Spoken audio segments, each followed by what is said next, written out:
So at this point, thank you. So before we start the meeting, we'd like to ask you, have you stand up and just talk about how did you find out about the club and what are your goals and expectations for the club? Okay.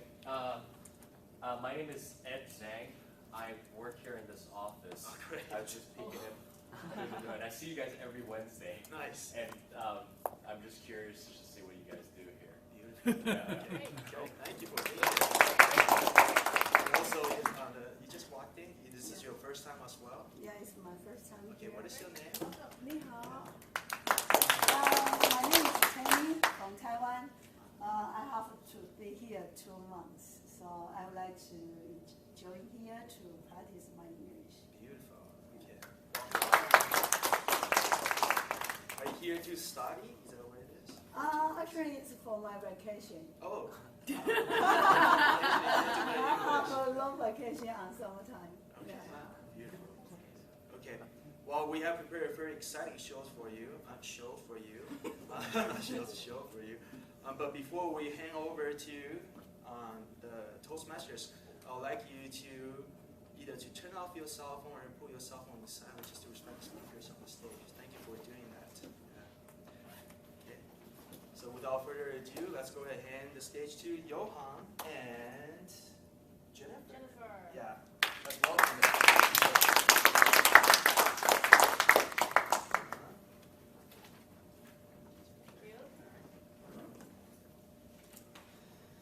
So welcome to another meeting of the San Francisco Mandarin English Toastmasters.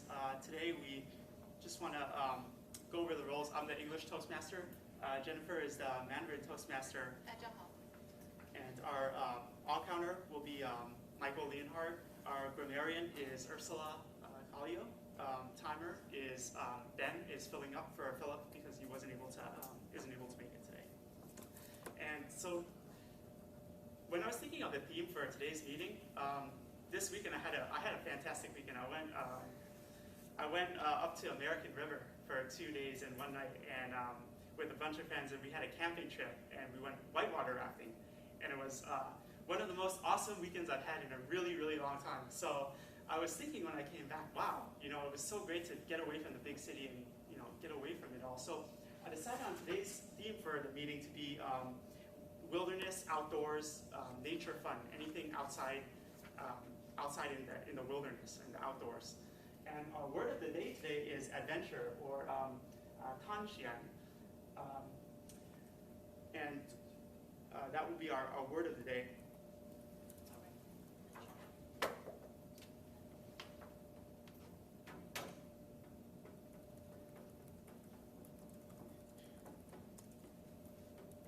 And so, without further ado, I'd like to introduce the first speaker who will be giving a speech in her icebreaker speech in English, titled "Life is Like Drama," Lisa Yang.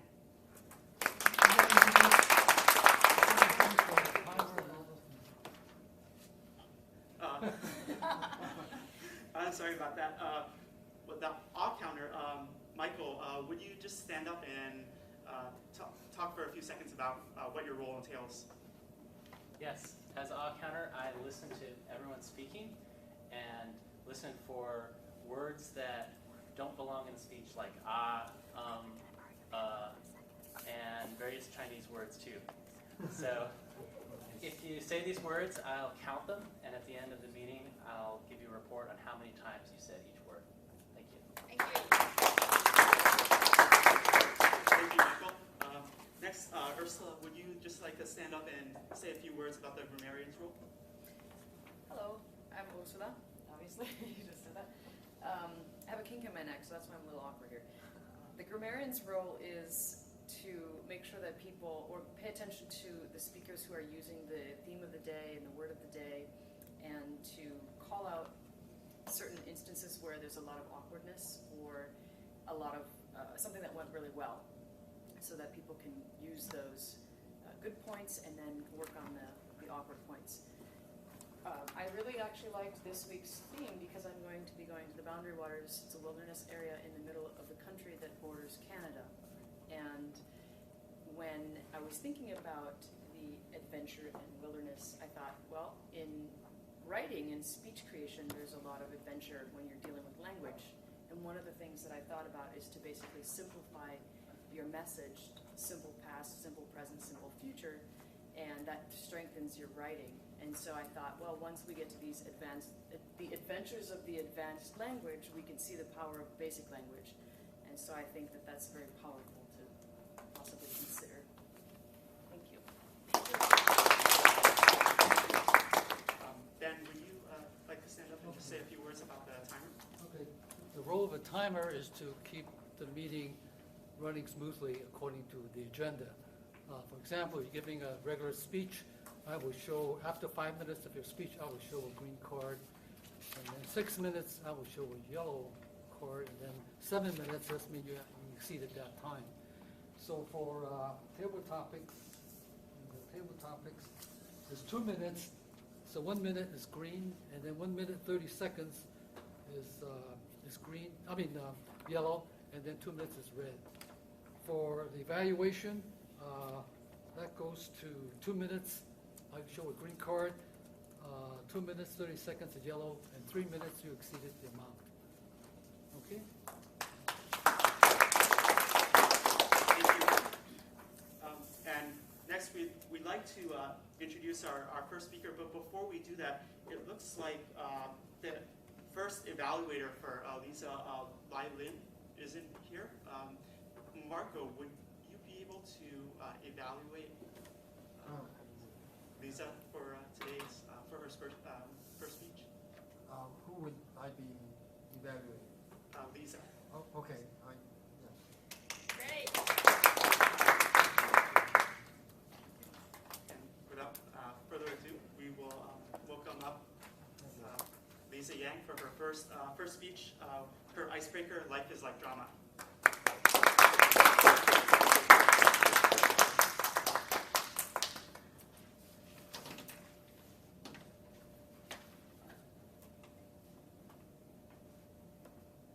Mr. Toastmaster, ladies and gentlemen, Shakespeare called all the words a stage, and all the men and women merely players. They have their exits and their entrance, and one man in this time played many parts. His act being 7 ages. The first role that I played, like everyone, is a baby. I'm the first child and was born in Hong Kong. As a traditional Chinese family, my father always wanted to have a son. In the following 5 years, I have 3 more sisters. But his dream didn't come true. My father was a truck driver in a beverage company called Green Spot. Anyone know Green Spot orange juice? Look, both hands up. I think it just happened in Hong Kong. But it's kind of one of the famous orange juice. We don't have any Coke, Sprite, or 7-Up at home. Only Green Spot. As a first trial, I got everything new. Clothes, shoes, toys, stationery. My sister didn't have this faith. They have to use my old stuff. But sometimes we will wear the same style with different color. Just like this one. I'm trying to find all my trial photo is in Hong Kong, so I cannot find the true one. We will live an apartment of about 120 square feet. But my parents tried their best to keep us happy. I remember that we got a chicken for each of us in the summertime. We were so exciting and we will keep chasing them around the house. But you can imagine that 2 adults, 4 girls, and 4 chickens live that tiny apartment, how noisy it is. On my school life, I was ordinary student, I think. I spent a lot of time on sports, volleyball, basketball, badminton, swimming, running, and have fun on some adventure, but not books. After graduate on high school, I start to work. I prefer to save my parents' money to my younger sisters who love study. My dream job was to become a policeman.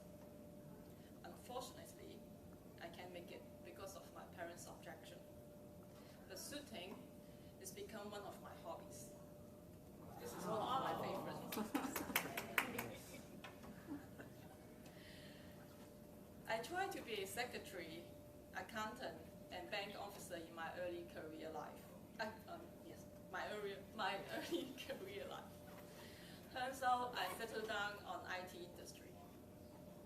I spent 13 years on IT sales and marketing and finished my bachelor degree as part-time basis. I love travel. I've been 24 countries and 61 cities around the world. I didn't count it until I make this travel map on tripadvisor.com. I have 11 destinations that I want to go. I think the next one should be Spain.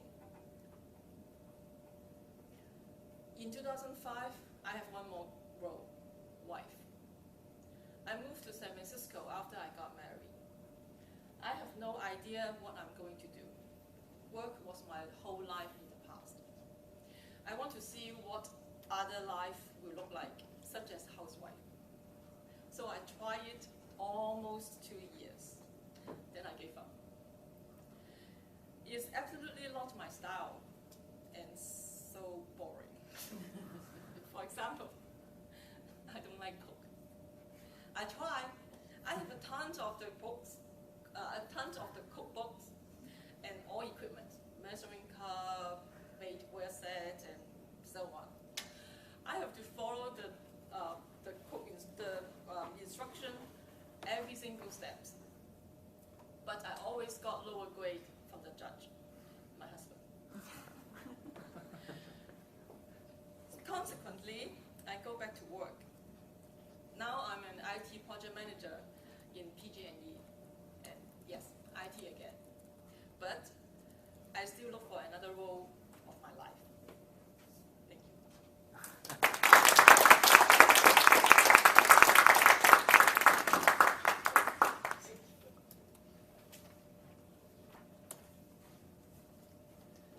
Thank you, Lisa, for that wonderful icebreaker speech. That was really interesting. I myself love traveling too. I've been to many places around the world, but not very many places in the United States. But that is traveling is always an adventure.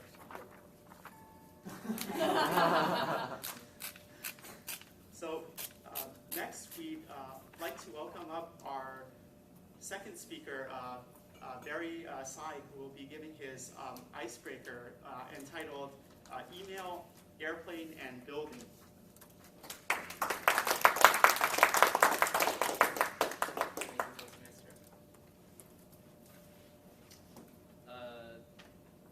So unlike Lisa, I personally don't enjoy travel, especially for business. I love travel for fun, but not for business. I travel too much already. So, well, here's a kickstart. I'm gonna spend the next couple of minutes talk about myself with 3 different stories, right? Story about email, story about airplane, and story about building. And then I will show you how those 3 seemingly unrelated topics actually will connect in my life and then make who I am today and what I do today. Right? So here it goes. So I was born and raised up in Taiwan, a small island in Asia, and then it's kind of connected to the Pacific Ocean. The island today is probably most well known for its high-tech industry. It produces almost all the parts for iPhone and smartphone like Android. And so my family actually come from a small town outside of the Taipei city, outside skirt of Taipei called Danshui. It's a pretty beautiful place, right? I personally view it as sort of kind of like San Francisco. It has a mountain, it has a river, and it's by a big city. So you have all the benefit and comfort without living in a big city, right? So, and my father's side actually owns an import and export business, right? They do import and export of lumber industry. And then my mom is kind of stay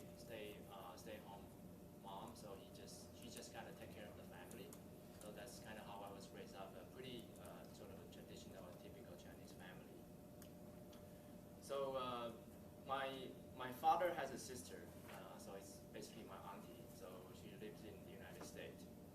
So as a kid, my auntie would from time to time come back from United States and visit us in Taiwan. And every time she came back from US, she would bring all kind of cool stuff. By cool stuff, I mean some stuff we actually don't see in Taiwan, right? But of course, it's different from now. Now you can get everything from Amazon.com. So there's probably nothing fancy in Taiwan and US. But back then, about 10, 20 years ago, it's kind of a pretty big deal. You don't get to see everything you see today. So my auntie would bring in stuff like toy and some snack, which I never seen before. And I was, as a kid, pretty much fascinated by the fact that, wow, those are really cool. I never seen those before. And then that sort of planted a seed in my mind, right? So United States is a great country. It produced a lot of good stuff. And then those are stuff that my auntie brought back to me.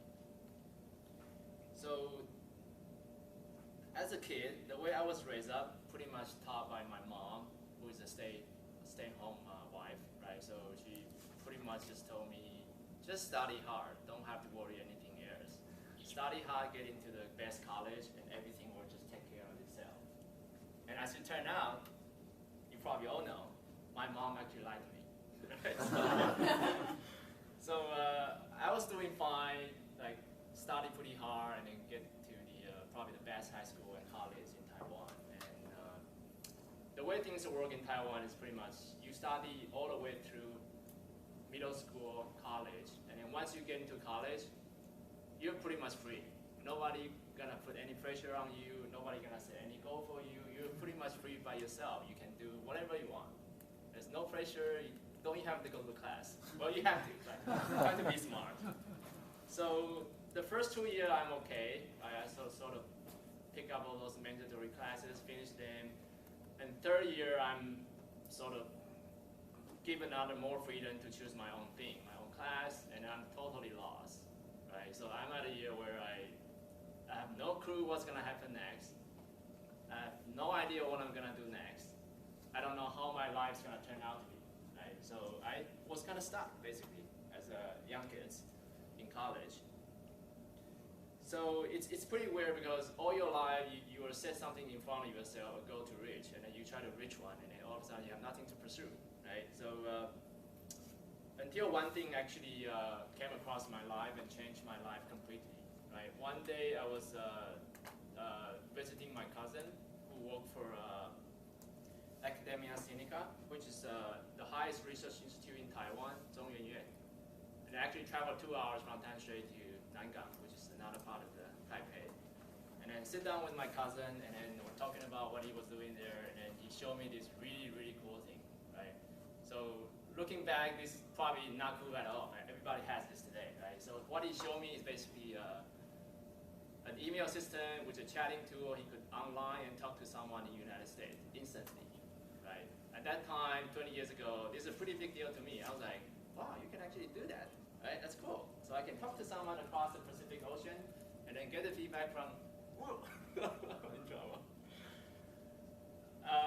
Okay, time management is not too good here. So I was fascinated by the email, right? So, and then that sort of impressed me with a guy actually in California working on a new standard called WWL, Worldwide Web Standard, and then that's gonna change the whole world. And I was so fascinated by the fact that some guy in US actually invented that, and I sort of set up my mind, I want to go to US and study for some sort of degree to work there eventually. So second story about airplane. So unfortunately, back 20 years ago, I can't just go outside like what I can do today. I actually have to finish 2 years of military service before I can go outside of the country. So I joined the Chinese Air Force. For a while, I was wondering what I'm going to do for the next 2 years, and then sort of something happened too there. I was involved with a project, and then they used a computer-aided design system to design the airplane, and the building in that Air Force base. And I was involved with that project, and that landed me to eventually finish the 2 year military service. I came to US, studied for graduate school, and then graduated from the Berkeley, and then I was looking for a job. So as a foreigner, speak not fluent English, right? And then no job experience, no citizenship. I was pretty much convinced that I probably cannot land any job there. And luckily, my experience with AutoCAD back in the Chinese Air Force landed me a job with a company, which is a company that actually make AutoCAD, the software I used 2 years ago. So today I work in a company called Autodesk. Right? We have about 9,000 employees worldwide. We develop software to make people design building, design aircraft, and design 3D animation movie like Avatar and that kind of stuff. Running out of time. Sorry, I'm gonna run long. So I work there, right? So that's the building part. So email, aircraft, airplane, and building. Three things seems seemingly unrelated to each other. That's the three things actually connecting my life, make who I am today and what I do today. That's it. Thank you.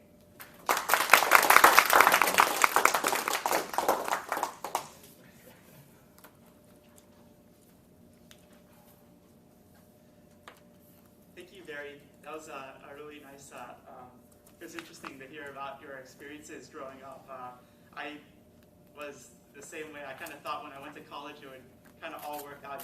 You go and study hard, get a good degree, get good grades, and good companies will want you. You kind of think that it will all work out.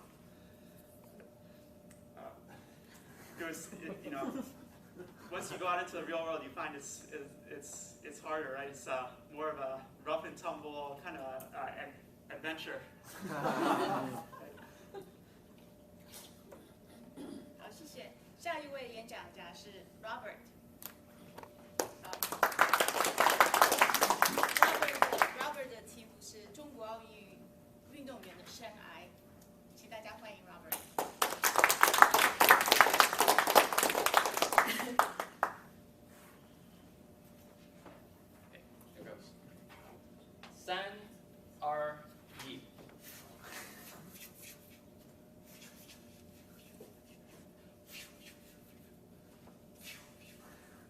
哎，破了世界纪录了，5秒钟！哇塞，你们猜到我模仿谁吗？不，叶树文，那个叶世文，中国那个女生，女子400米游泳，她破了世界纪录。很多人看到她破了世界纪录，他们第一个问题就是，那个人那么厉害，是不是吃了药呢？是不是打了针呢？是不是一个男生呢？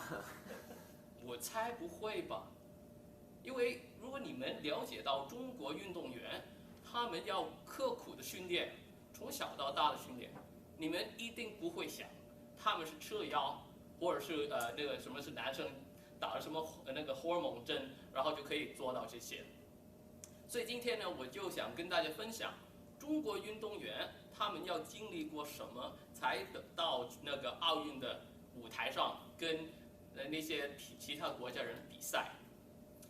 比如说那个叶世文，他从3岁就开始游泳，6岁呢就到那个国家队，从6岁到16岁，这是10年的时间，他每一天都在训练，每一天用了8个小时在训练，重复又重复游泳，重复做同一个动作，没有停止过。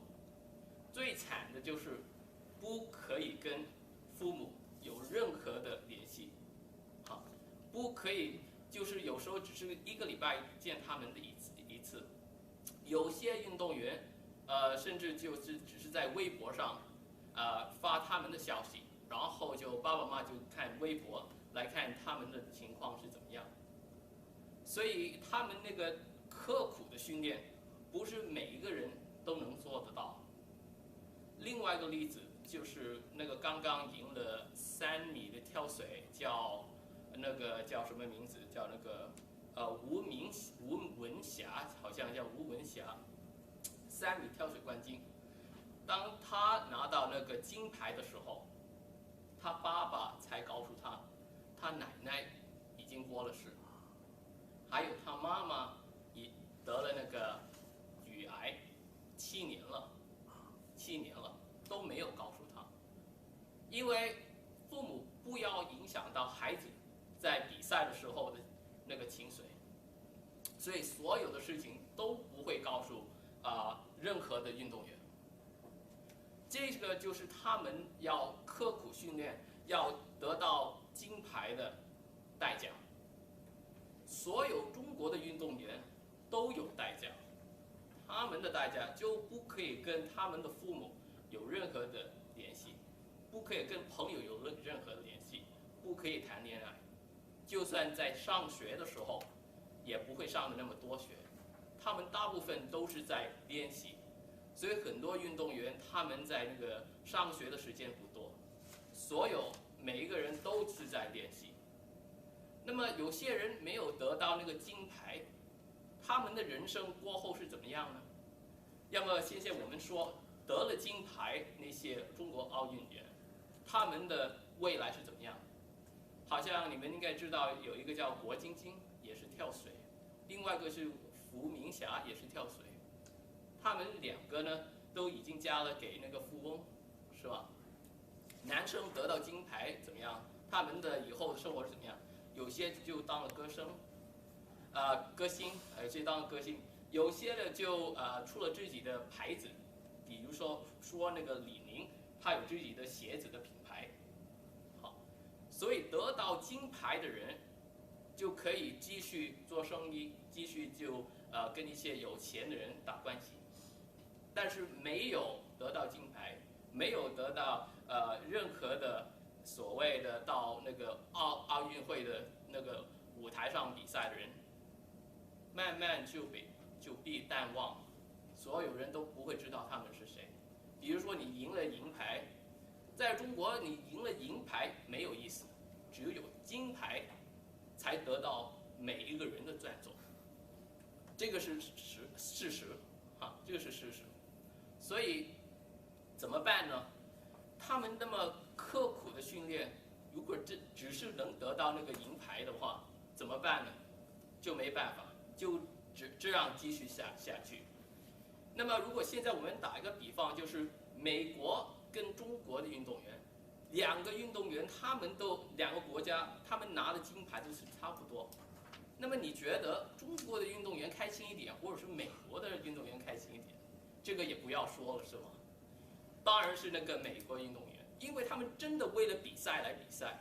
但是那个中国的运动员呢，只是为了国家来比赛，有时候也逼不得已走进那个做运动员的生涯。所以有些运动员现在你们那个名字都没听过，也就是慢慢被淡忘了，就是因为他们没有为了国家拿到他们的金牌，就是一个最遗憾的事情。但是我们千万不要忘记的就是，所有的运动员都经过很刻苦的训练，才能上那个奥运的舞台上比赛，表演给大家看。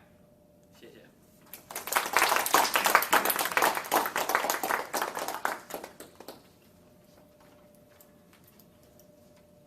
Robert， 谢谢你啊，那是非常精彩的，我觉得我学了很多。你的话题是用身体说话，你真的上来了就开始用身体说话，还帮我们游泳，所以谢谢。Thank you, Robert. Next, we would like to welcome up our English. We'll start our table topic session, and first we'll have our Wendy come up for our English table topics.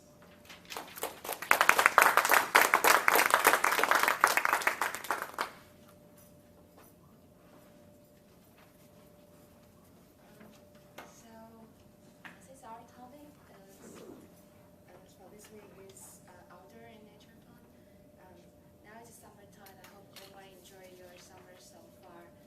I think summer definitely is a good season for outdoor activities, and I think many of you guys probably already have planned for trip with family or with your friends. Last summer, I had a family trip to Hawaii with my sister, with my brother, and Hawaii definitely is a paradise for outdoor fun. We went hiking and surfing and biking. Surfing definitely is a very exciting outdoor questions for this topic is, what is your most favorite outdoor activity?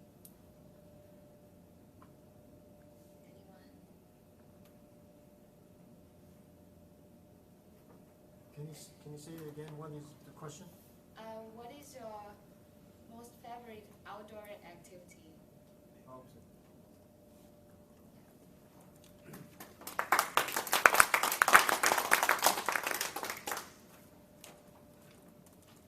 Thank you. Hi everyone, my name is David. So the summer we have a venture. Actually, we're very lucky to live in the Bay Area. Because Bay Area, there is so many things that you could do. For example, you could go just within a couple hours here. Now you could go horseback riding, you could go ATV, you could go skydiving. If you haven't done that before, summer's the time to do it. Because don't do it in winter; it's cold. It's freezing. Recently, actually, really discovered that one thing we really have really great here in the Bay Area is hiking. You know, I grew up here in the Bay Area, but there's an area between the Highway 280 and Highway 1 in the Santa Cruz Mountains that people normally don't go because they just pass it and go to San Jose or something else. There's a lot of wilderness that you could go explore. So the past weekend, actually went just to hike at this place called Castle Rock Park. That's one of almost a dozen parks within that area. And this one, you actually go to, you walk into this little side of the road, and you go inside, you see all these trees that you don't see anybody else around. And you just barely half hour away from the city, but you feel like you're in a totally different place. And then you will keep walking. You could actually walk there's a trail, you could walk 60 miles from the Highway 35 all the way to Highway 1. It's called Shore to Sea Highway. And you can do that for like 3-4 days, and you probably barely see anyone. So to me, that's actually a really great thing that we could take advantage here in the summer. And there's still a lot of trails that you could discover. Many spans from just 3 to 4 miles all the way to like 12, 13. And I encourage everybody to go out and explore the outdoors and enjoy the summer and have more adventure. Thank you.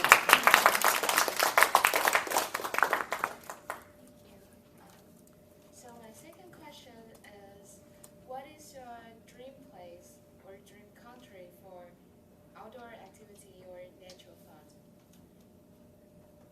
Anyone?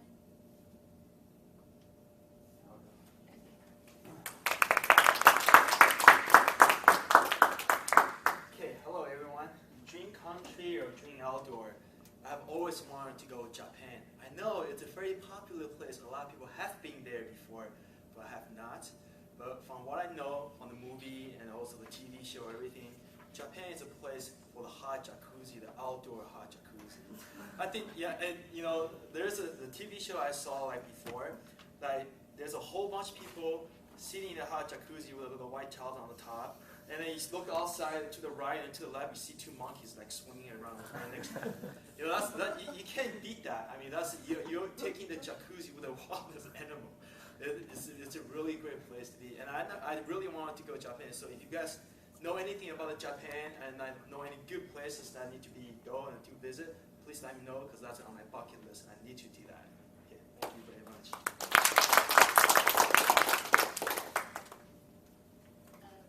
So third question is, what is the most unforgivable and most memorable experience of outdoor activity and nature fun?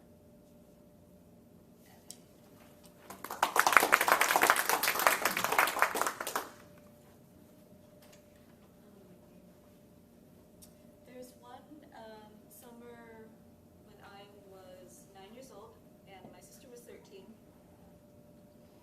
And we were sent by our parents to go on a trip to Belgium.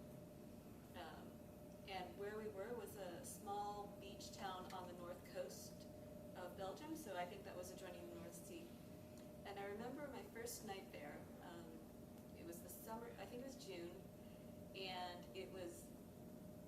I remember we were walking on the beach, and I felt this really humid, warm breeze as we were walking. And then a lightning storm started. So the sky was all purple and foggy, and the lightning started, and even though it was foggy, you could just see it all over the sky, and then seeing that, and then feeling the humid air, and then hearing the ocean all at the same time was the most incredible thing I've ever seen in my life, and I've never ever seen anything that really matched that. It was just an incredible kind of combination of sensory experiences, I guess.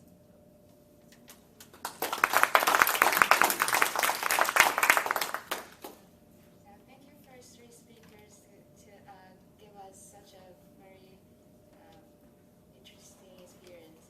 And for myself, our next outdoor activity I really want to try is skydiving. I think it will be a very exciting adventure.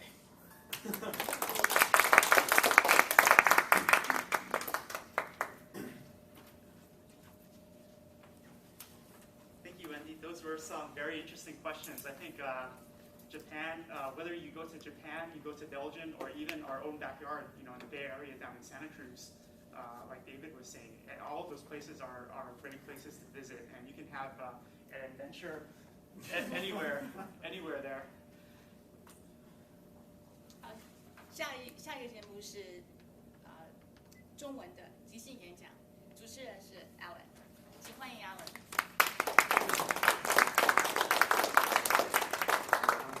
对，所以现在这个部分是脑筋急转弯。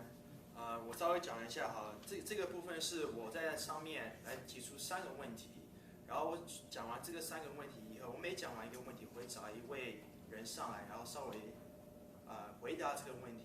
那这个完全是很自由发挥的 ，OK， 没有对，没有错，所以你想讲什么都是对的 ，OK。OK， 所以今天的题目是，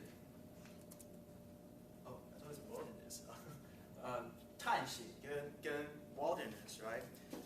其实上个礼拜呢，就像佑航讲的，上个礼拜他去玩了一个很好玩的泛舟，那我刚好也是跟他一起去，我们2个一起去泛舟 ，OK， 真的蛮好玩。其实泛舟是一个很刺激、很回忆无穷的一个运动，可是呢，在好玩的当中，他们也是很危险的，因为你在划船的时候，如果你不小心的话，你掉到水里面，然后再加上水如果很快的话，你会很容易受伤。所以在滑的时候一定要很小心，你的安全措施一定要做好。所以那我今天的第一个问题呢，就是要问你们说，在你去过这么多地方，在你玩过这么多东西，哪一个运动对你来讲是最危险的一个运动？可是你又很回忆无穷，是最危险又最回忆无穷的运动。在这现场的人有没有什么我会讲中文的先举下手。OK， 那我们第一个，我们先请温迪上来讲一下哈，不介意的话。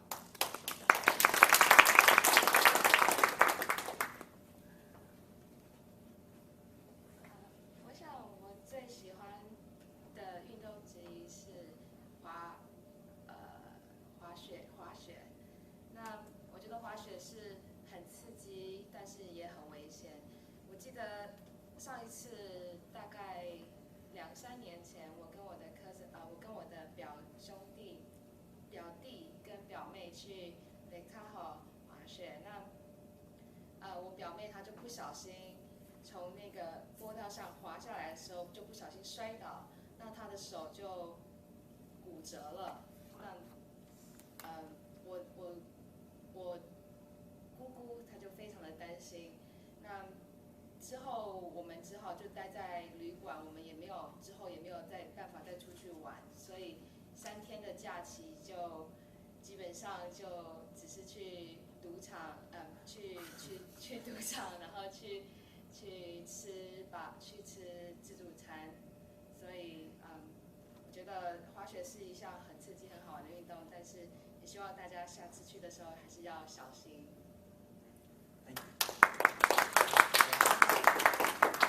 OK， 所以上个周末当我们划完船以后呢，就像佑航讲，我们有在露营。我个人也是很喜欢一个露营的活动，因为露营的时候是一个很轻松又很可以跟朋友谈心的时候。所以当你跟朋友谈心的时候，你会认识他们，然后在大自然的下面的话，整个感觉是很棒的。那当你你在露营的时候，你需要带很多的用具啊，你需要带你的睡袋，你需要带你的帐篷，你需要带你的吃的东西，一些有的没有的。OK， 那我们的优航先生呢，很妙的一件事就是，在他上个周末的时候，他带了一个睡袋，这个睡袋呢，大概是有这么厚吧一面 ，OK， 然后里面全部都是鹅毛，所以他在睡觉的时候呢很热，然后我刚好跟他是睡同一个帐篷嘛，所以他当然也会这样转来转去，转来转去，然后隔天起来，我们大家起来的时候，他整个身体是湿的，湿的就算了，上面还有毛在上面。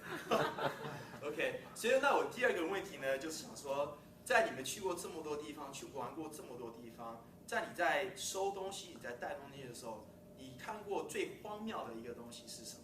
一个是你自己带，或是你朋友带去露营的时候，你看过最荒谬的一个东西是什么东西 ？OK， 那会说中文的请再举一次手好吗 ？OK， 你们要上来试一下，讲什么都可以。没有，可是这个我比较没有 experience。什么都可以呀，没有问题。来，谢谢。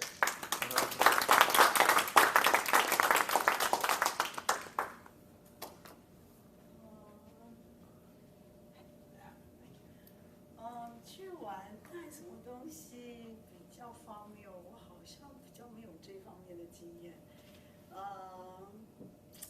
我谈一下我喜欢玩的那个，我现在在学 sailing， 那我觉得很好。那只是说，如果你要的话，你可能要买很多的 stuff， 它有 clothes 啊什么的。可是我觉得我现在是 boring 那个。我觉得这个是蛮好的，可以 share 给大家，因为在那个 Berkeley 啊，它有一个 Sailing Club， 那你可以缴大概75块钱3个月的 membership， 那你可以去学，就是 for free， 就不用钱。那我觉得蛮好的 experience。那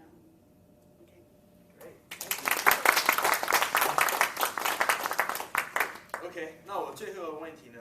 这个问题，因为我个人很喜欢在外面走动嘛，我常常去很多地方露营。那我去过很多地方，大概也有快20到30个地方我去过露营吧。那令我最回味无穷的地方是在犹他州，犹他州有个地方叫做 Zion 的那个 National Park， 真的是很漂亮。它那个真的是让你真的觉得说，让你有点都呼吸不过来，因为它的美景在山太阳要下山的时候，一整个美景的时候，让你觉得真的是，这是天仙化，这是人生天仙化，这是，所以我的第3个问题就是讲说，在你去过这么多一个地方，哪一个地方会让你这么回味无穷，会让你一直想要再回去？不管你去几次以后，你都会想要一直再回去。那有没有人想要自愿的起来跟我们大家分享一下？任何地方你想要再回去，让你回味无穷的地方，再举4手好吗？好吧，要不要上来 ？OK。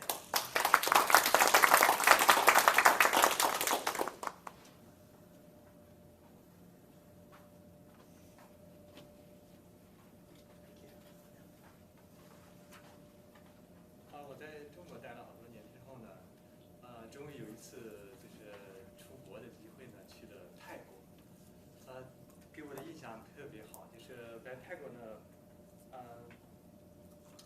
待了7天8夜，然后呢，印象特别好是我冬天去的，突然发现那地方特别热，在我的家乡呢，我在北京附近的，所以说呢，冬天是一见雪的，所以我很少出门呢，突然感觉到冬天还要穿上可以到水里去游泳，穿上游泳衣到水里游泳。然后呢，到泰国之后呢，我到了海边呢，有一个我印象比较深的是，他那有一个船，他在出租呢，就是自己的就像一个小摩托艇，可以自己开着啊。然后的话，当时说是多少就问了他就坐上去了。然后呢，就坐上那个人要带，我说我自己能不能开？他说可以开。我说好，那我坐上去，那我开上去。他说这开法是一样，就和那开摩托是不是一样？我说是，我开过摩托车。我坐上以后一搬那个油门，那个人就摔下去，我就车出了手去了。然后我也停不住，半半天，我在想到底这怎么停住呢？后来走了好久了，我想，对，应该是让他自己在这停着不动的。后来松开之后呢，我都晃了好久才停住了。停住了之后回来，然后再转了一圈，就学会了啊，按这个东西才能往前走啊。这个呢还有一个东西可以停下来，然后转回来。回到那儿之后呢，然后另一位跟我一块儿去的那个人呢，他说，他说你去哪儿了？我说我自己开着出去了，上那边转一下，那边好像有好多人在那儿游泳。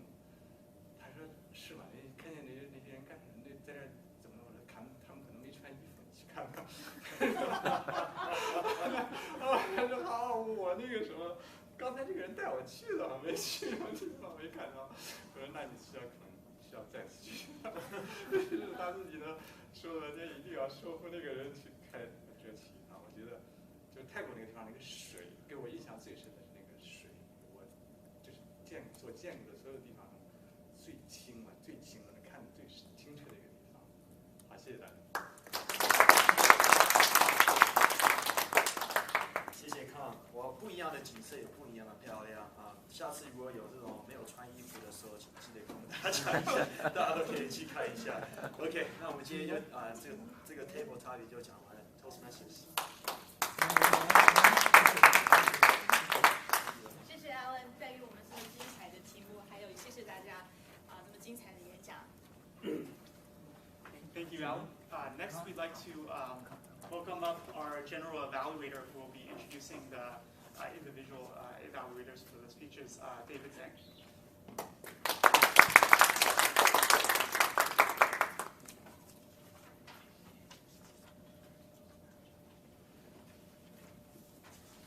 Thank you, fellow Toastmasters.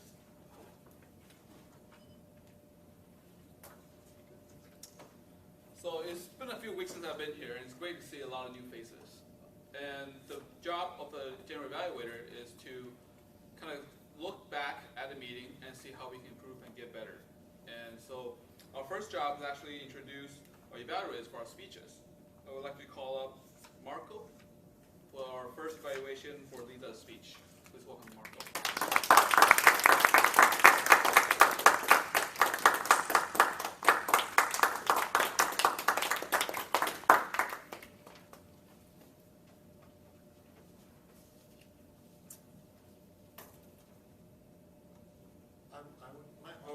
Hello, fellow Toastmasters. My name is Marco.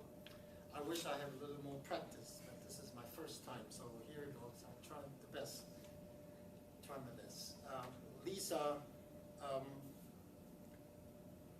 the theme of your speech is to talk about yourself, to share about your story, and I think you have done that successfully. We have get to know about you, how you're growing up, about your family, your siblings, and how your parents wanted boys, like many Chinese parents do, and that's wonderful. And thanks for sharing. And you have successfully communicated your story, your personal story.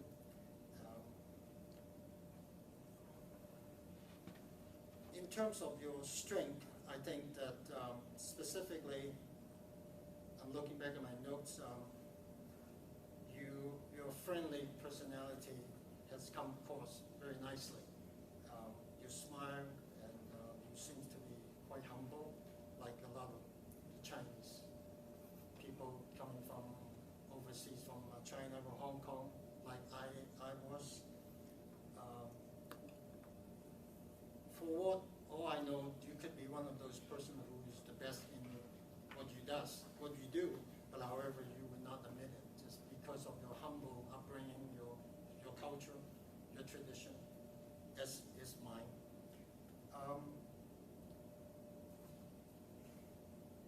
How well did the audience get to know Lisa? I think quite well. You have done a good job telling us your story. Did the speech reflect adequate preparation? I think yes. You seem to have done your homework. You have done some research.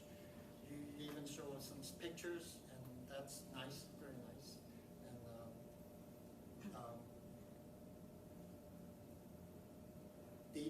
talk clearly? I think so. But in terms of your volume, it should be a little louder because at times I find myself struggling to make sure I hear you correctly. Maybe it has something to do with just being nervous and being inexperienced. I'm sure you improve in time. Did the speeches definite opening, body, and conclusion? I think so. You started out talking about yourself when you were young, and then up to the point when you got married, and how you did in your cooking, or how you were trying to learn to be a better cook.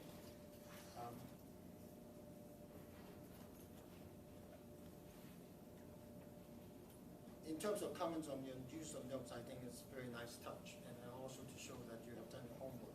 And what could you have done differently to improve the speech? In my mind, I think maybe my suggestion would be like Robert, maybe try to use little note cards, or in his case, he doesn't even use notes. So he was like talking to every one of us, which is very personable, and I think in time you improve on that because you're inexperienced and you're being nervous. I am probably the same way, so I'm sure you would do just fine. Thank you.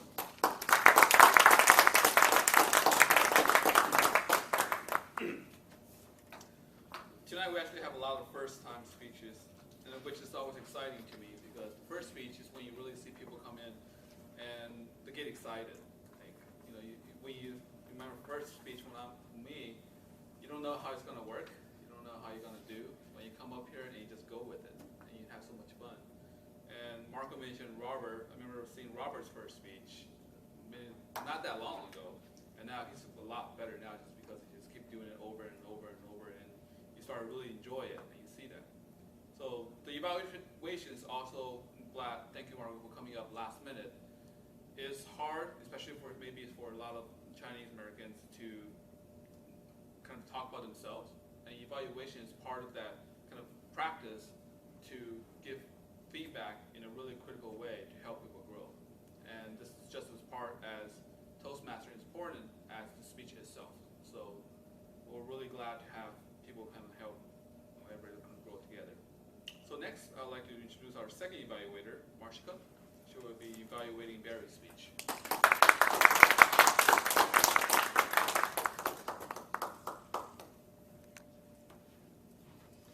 Okay, so Barry gave his first speech, which was an icebreaker like Lisa's.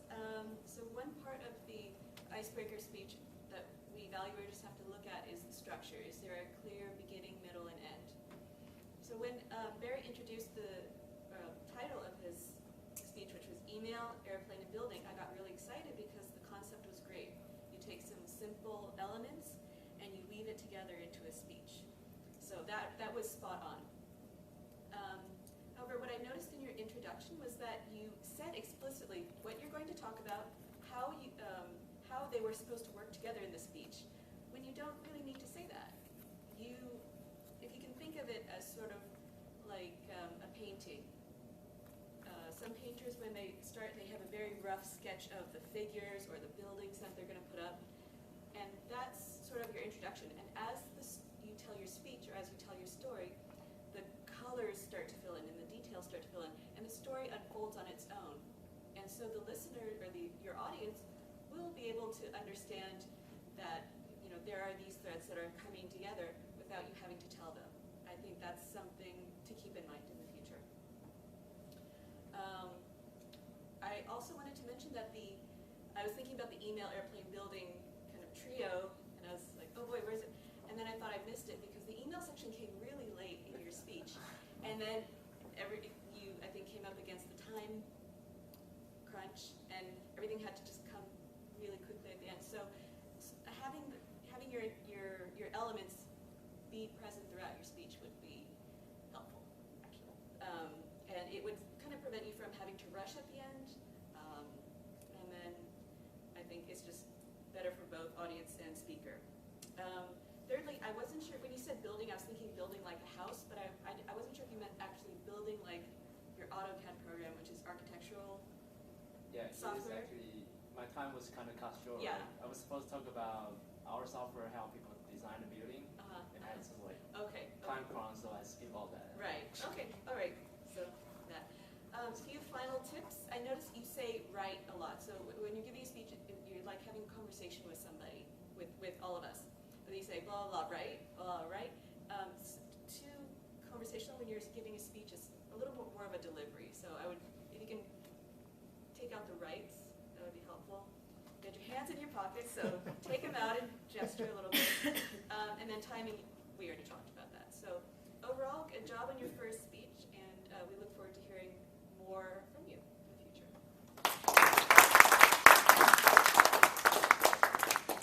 Thank you, Marshall, for the very vivid evaluation and really good. And next, we'd like to welcome our English evaluator, in this case, Kong, would help step in for Regina. Mandarin.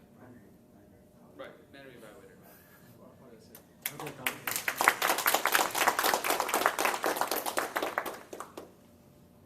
So,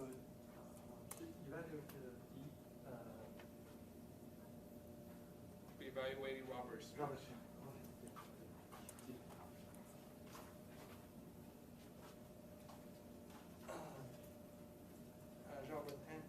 Chen 呢，他的speech 非常好。首先呢，他开头的时候，用了一个首先是动作是吧？首先动作呢，他的 body language 就是用动作来激起大家的注意呢，使大家意识到他在做一个跟运动员有关系的事情。然后呢，大家会想到他做了一个什么，然后呢，提这个问题呢，让听众呢能够吸引听众呢，到底呢是让听众呢去想的是谁是在做什么。然后呢，就是紧接着他又提出来一个争议的话题，就是这个人得了冠军，但是他呢，许多人说他吃了药，可能是打了针，是吧？这个显然是有争议，有的人显然不同意，就是有的人会同意，就是，那么呢，紧接着他就开始讲到了，这样就是很容易激起人们激起人们的想法，是吧？就容易参与进去。然后呢，就讲到了他这个运动员呢，从3岁开始，从一个 baby 开始，让他们开始。去学游泳，到6岁呢，送到他被国家什么队员选中啊，就什么地方去训练，一直训练10年。那么10年之后呢，他呢就是到了运动场上获得了冠军或者什么成绩啊。那么呢，这个呢就是显出了一种，这个是我想起来一个那个什么，在中国不仅仅是管这个行业，好多行业都是这么就是这样的啊，就是给人的感觉就是非常那个。非常真实的讲了这个中国的那个当时的状态，是吧？包括这个他呢准确的说反映了中国的这个现实的状态，这个运动员是怎么产生的，从他的从小开始到冠军一直诞生为止。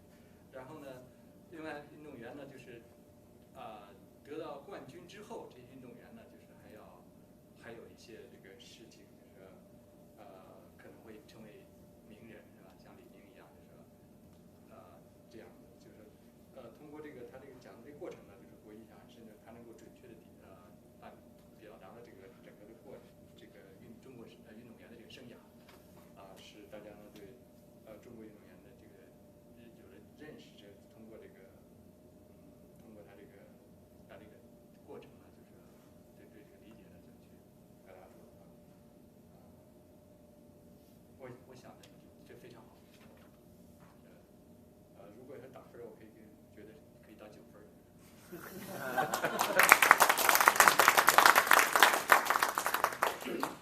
Thank you, Kong, for stepping in last minute.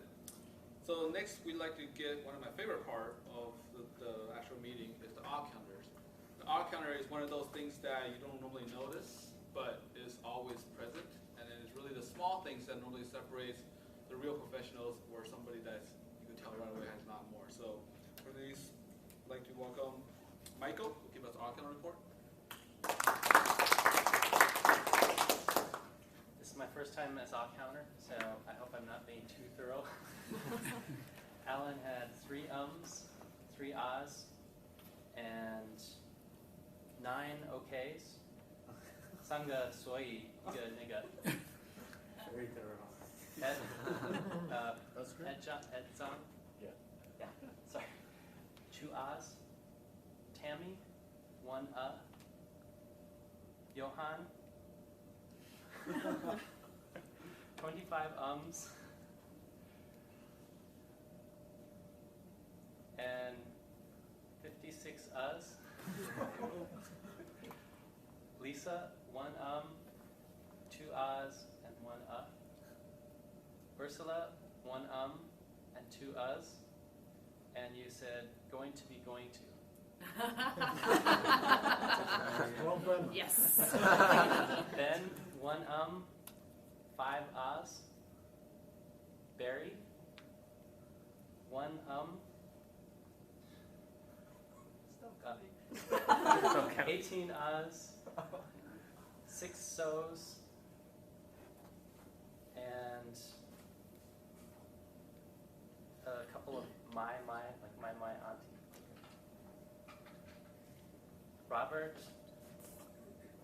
15 negas. And 8 ahs. Wendy,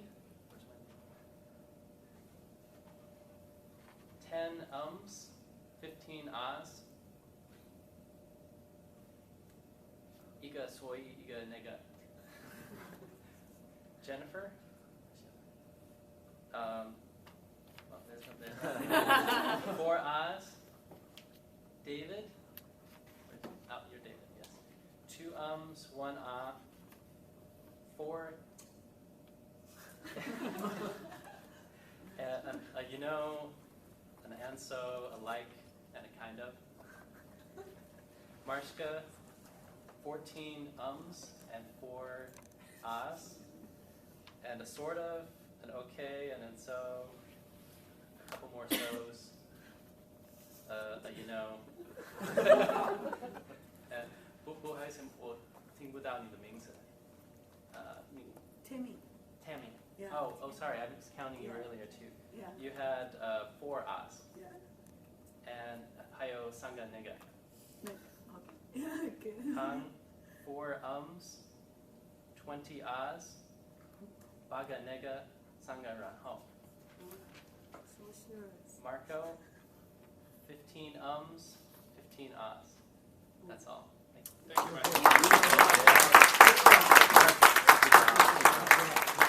By far, that's the best article. Yes.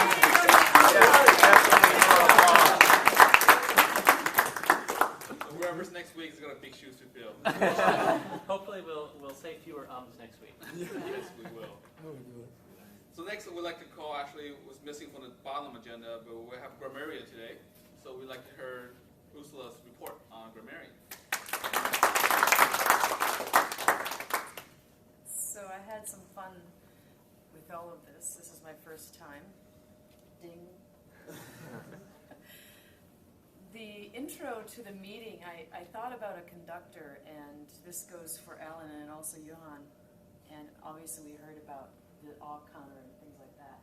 And maybe a perspective that can help is to be a conductor. So you're setting the tone for the orchestra rehearsal or the concert, and you have 100 musicians. And what tone do you want that to be? What mood do you want that to be, as opposed to how do I feel? I'm so nervous, or whatever that emotion might be inside you. So nail the introduction. There was a little bit of English, Mandarin, what are we doing? And so I think spend a moment to collect your thought, and then boom, there's your introduction to the meeting. We know it starts at that time, so that was a little bit awkward.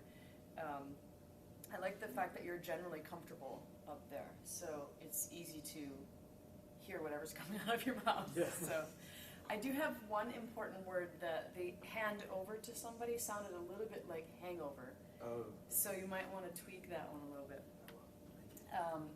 Johan, I think your tempo was excellent. And, oh, I'm sorry, that was Lisa. Good, I covered it up. What your smile was excellent. You really wanted to address everybody. You opened yourself up from a facial perspective. And again, with the conductor idea of setting the tone for people, that might alleviate some of the feeling you might have inside. And that pretty much goes for everyone. Lisa, there you are. Your tempo was excellent. I thought that as a person who's trying to understand English better and create a speech in another language and then have a native speaker hear that. Oftentimes when people write speeches or communicate in general in foreign languages, they think, oh, I'm going too slowly, I need to speed up, I need to slow down, and the speed gets away from them. And so capture that tempo and reuse it. I think it's very valuable. I really like the descriptions about your setting when you grew up. It was very hard to imagine a 120 square foot place. So it was really impactful, it was effective rather, that I could put myself in this situation, and you created it, through words you created an image. So I really like that. There was one word that sport sounded like spot, so that was one, maybe you can tweak that because it's an activity that you like. And the suggestion I have for myself and everybody who's doing something in another language is pick a language goal, so that you can say, for this speech, I'm going to write out my speech with this grammar in mind. It could be that I make sure all of the past tense endings are there, or one thing, so that you can focus on one thing and you can measure your success for that throughout the speech, and you can give yourself a goal and have somebody else pay attention to it. Barry, where are you? Hi. I think someone might have mentioned the hands in the pocket, and then the tag questions. This could be for anyone. The right. So the right that I heard is actually called a tag question. There's many forms of that. It could be okay, right? So you've got that question mark on the end. I love the word auntie. It just made me smile inside, because you could have said aunt, but you chose to use auntie because it seems very natural for you to use that word. The diminutive makes me think there's a closer relationship to this person. So that had a nice sound to that. Your eye contact was good.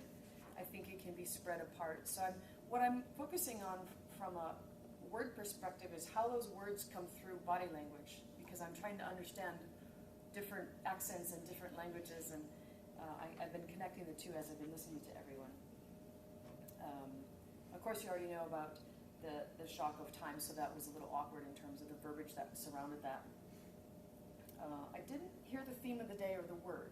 I might have missed it, but capturing that into your speech, I think, would have solidified the connection to today's theme. And Robert, I had asked, Robert, where are you? Right in front of me. I had asked Jennifer to do an evaluation to understand some of the grammar points and language points in Mandarin. I would have to say personally that your pronunciation was very, very clear. As someone whose non-native language is, a little bit of Mandarin, I was very encouraged to understand more of what you were saying because it was very clear.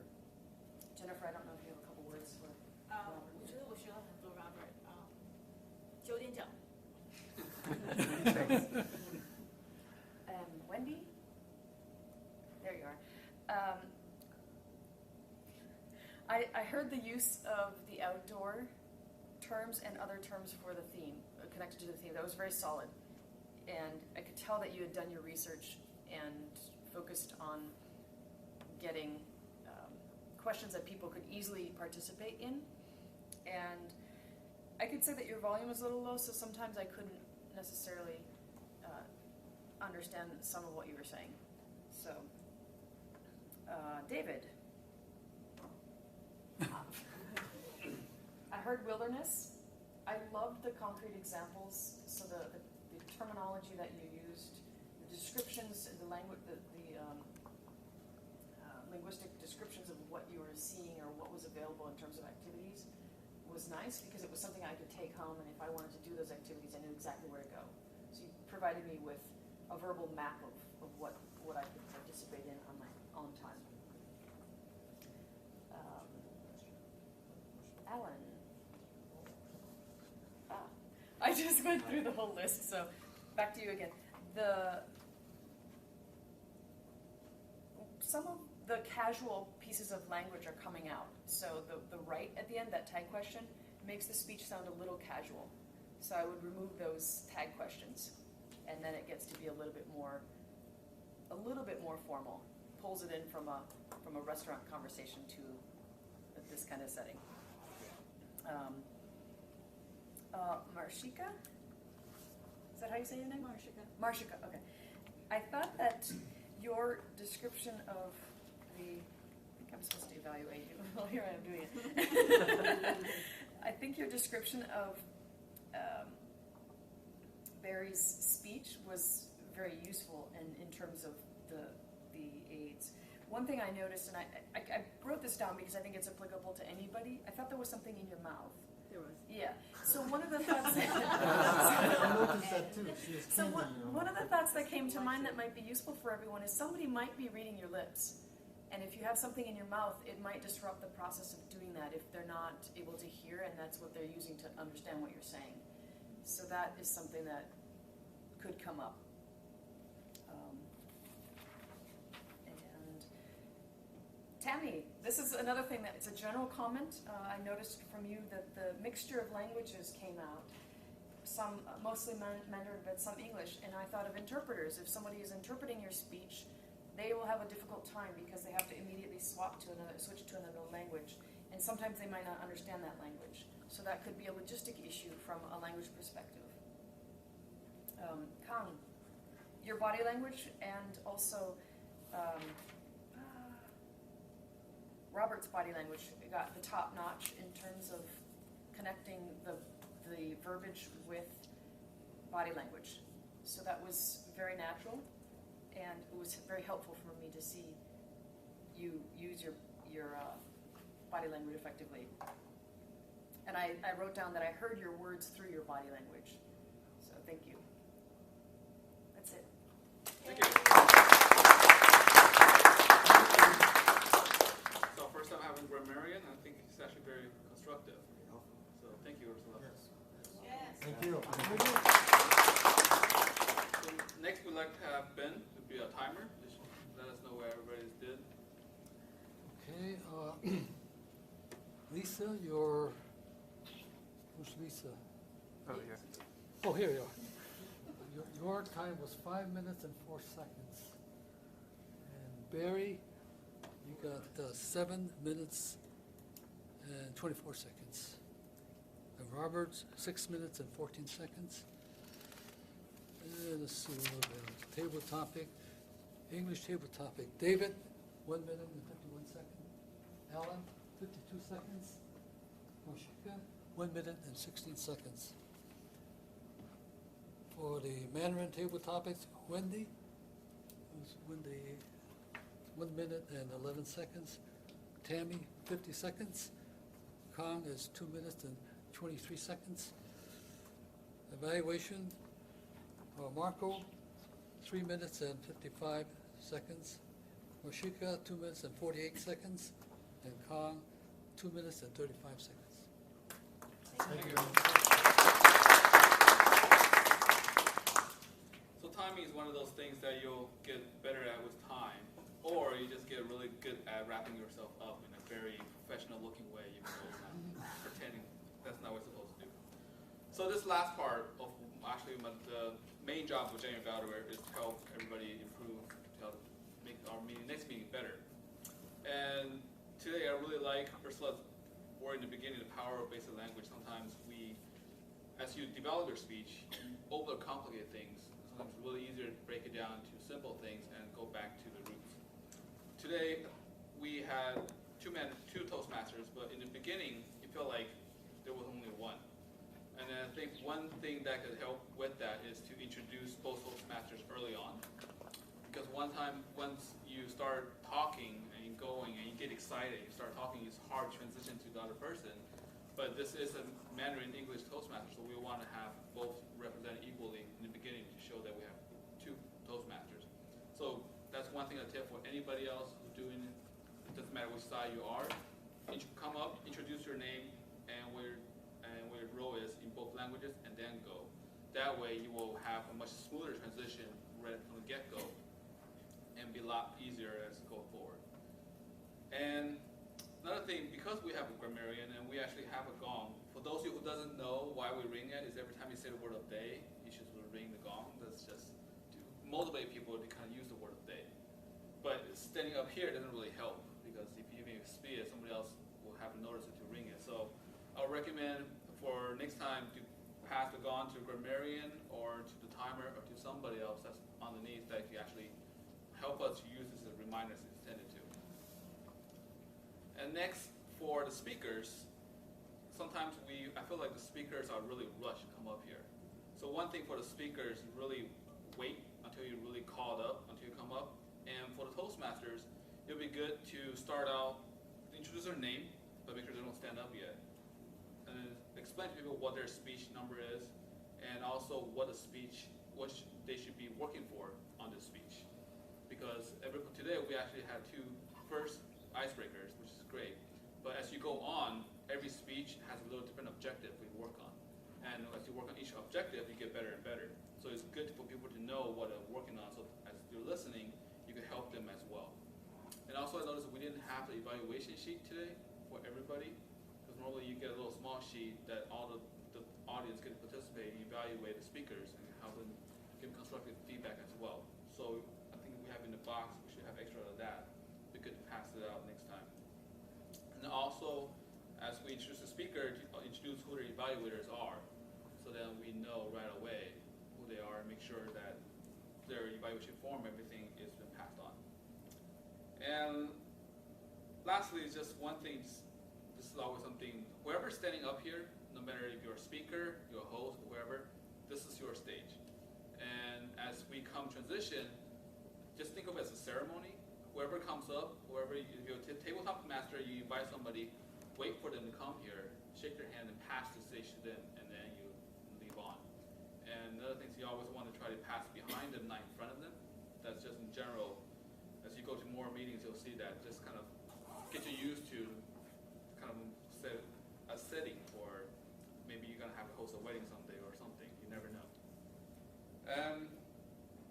Lastly, this is something that I've been thinking about, because for every time we have a meeting, it seems like we get the agenda kind of last minute, and a word of the day, is very last minute. Will be a good kind of just practice to have somebody, either officer or for this time I could actually join evaluator, to do a recap of the meeting, send it out to the members, as well as who is the speaking for the next week, pretty much that, either on Thursday or that week following the meeting, and not wait till all the way till the next week. That way people have more time to prepare. Sometimes even I sign up for roles and I forget about it until next time we see it. So I think that would be a good idea to kind of continue that thing. Just have designate somebody in the meeting to kind of send that out, as well as once we have the video, because that's a really, really important part of our meeting, because not many other club has this at all. To send out a link with it, even though a link is out there on our Turbo base, not many people have seen it. So you'll learn a lot from watching video, watching yourself up here, and see what you've been doing that you don't really think about. With that, I think overall it's a great meeting. Hope to see more of these new faces back here again. Toastmaster?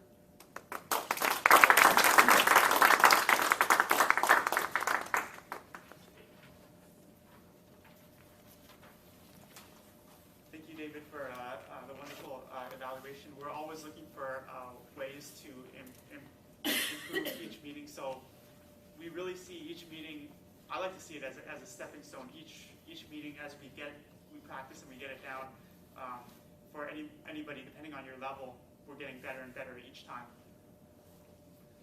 谢谢姚涵。今天晚上我们有2位来宾，是不是？一位是 Ed 和 Tammy。我想问问有没有什么部分你喜欢，什么样的感觉，还有什么意见建议给我？其实这是我第一次参加 Toastmasters， 可是我觉得很好，因为第一个你可以练习你的台风，还有你可以练习你的英文文法，我觉得很棒。这个其实对我们以后在社会上你要有一些 meeting 啊，或者怎么样啊，我觉得会有很大的一个帮助。我很喜欢。好，谢谢。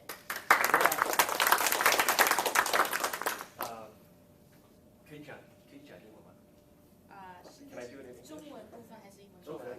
都可以，都可以。Well, this is my first time actually sitting in on a Toastmasters meeting.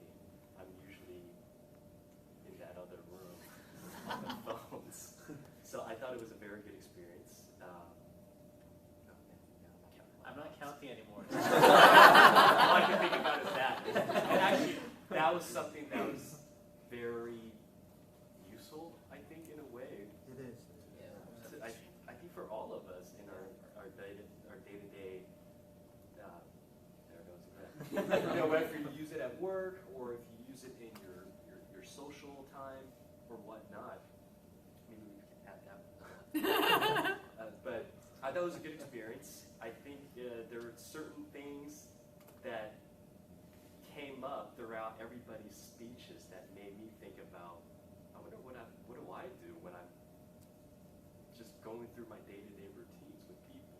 So I will try to attend more meetings if I can, and I'm just looking forward to see what other speeches you guys have. This is more of a entertaining hour and a half for me. But just remind you, I'm still at work, so this is a nice break. Thank you, everybody. So for non-Mandarin speakers, what we're basically doing is at the end of each meeting, we ask all new guests to just introduce themselves and say what their thoughts were of the meeting. I noticed that we have one more. Maybe two? Yeah. Yes. One more guest over here.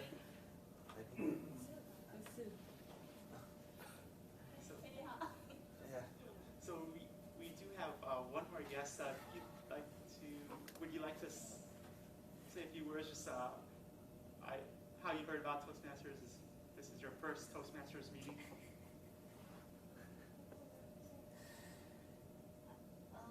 Actually, I'm just her roommate. Roommate. Yeah. 中文是吗？可以坐着说吗？或者要站起来吧。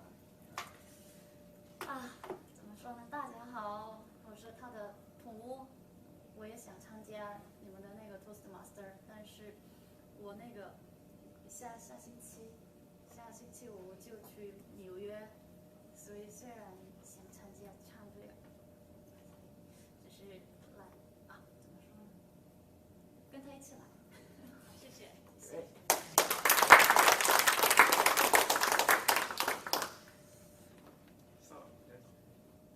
Can I ask a question? What about the video? Specifically, can members get a hold of those videos to, as one of you mentioned, to look at their own takes, to improve on their speech? Yes, we have the video. I believe it's on. It's on TurboBase. Yeah. I'll answer that question. So the video is placed in this website called turbobase.com, and it's only accessible for members. Okay. Once you become a member, all the meetings are listed on there. Along with the meeting, there will be a link to YouTube where you could watch the video of this week or for the past few weeks' performance of your own performance if you were to be speaking up there. Thank you, Rob. Thank you. Where's the website? It's turbobase.com, but you have to log in, and it's only for members at this point right now. Yeah. We don't want to tell you too much. We want you to come back next time. Good call on that. So next, what we would like to do is just conclude the speech portion of our meeting, and we'll ask Alan to come back up for officers' announcements and to set the agenda for our next week's meeting.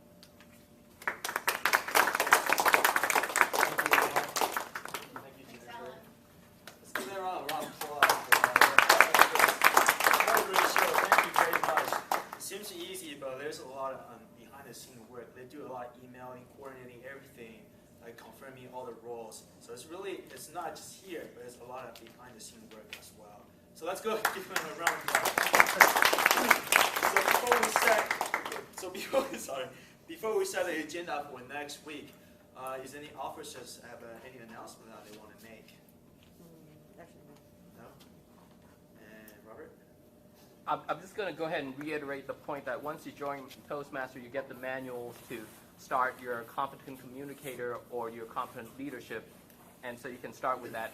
And it's very important that you bring your manuals when you give a speech or be part of any roles, because either roles, if you are take a role in Toastmaster each week, you'll be part of the competent leader manual, and if you give a speech, it'll be competent communicator manual, so that once you fulfill all those 10 speeches or all the 10 assignments in the competent leader, you'll get like a certificate. And then for the club itself, it really helps too, because if we get certain levels, certain people to achieve competent communicator or competent leadership, the club itself will get something called the Distinguished Club Award, and you'll see it like they're going to give it like a ribbon that you could place on that Toastmaster flag. So it's a distinguished award that we hope to achieve this year and for the coming year. So hopefully anybody who comes, make sure they bring the manual to fill it out so that you could complete all your tasks within the time slot. So yes. If we forgot our manual before, is it still possible to get credit? Yes, as long as someone evaluates your speech, then it's okay. But make sure, one way to do it is you could bring your manual here and leave it in the box, just put your name on there so you'll never forget. As long as you come to give your speech, then it's fine. Leave it in there. That's one way to help you remember that. Thank you. Okay. Thank you, Robert. Sue, do you have anything that you want to announce? If you're like joining the club, or then just come and see me, just that I can more explain about it. Yeah. Thank you. Thank you. Sue, actually, Gary wants to talk to you, but he's on the way out because he need to catch the ferry. So if you can talk to him really quick, that would be very nice. Yeah. Thank you very much. Okay, so want to thank you for all the members who took the role for this week. You guys worked really hard. And right now, we're going to go ahead and set the agenda for next week. Now, the purpose of a Toastmaster, obviously, is a volunteer business, right? But it's the more you put in, the more you'll get out of it. Every time you be on the stage, you're also, like, every time I'm on the stage, I always get some sort of high. It's a really, really good feeling. So I really recommend you guys do take initiative and just take a role, It's really, really fun being out here. Okay. So, with that being said, let's go ahead and say, who want to be the English Toastmaster for next week?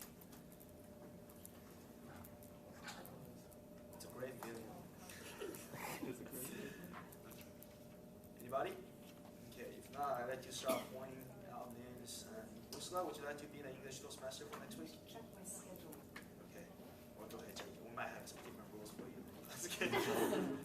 Michael, would you like to be the English Toastmaster?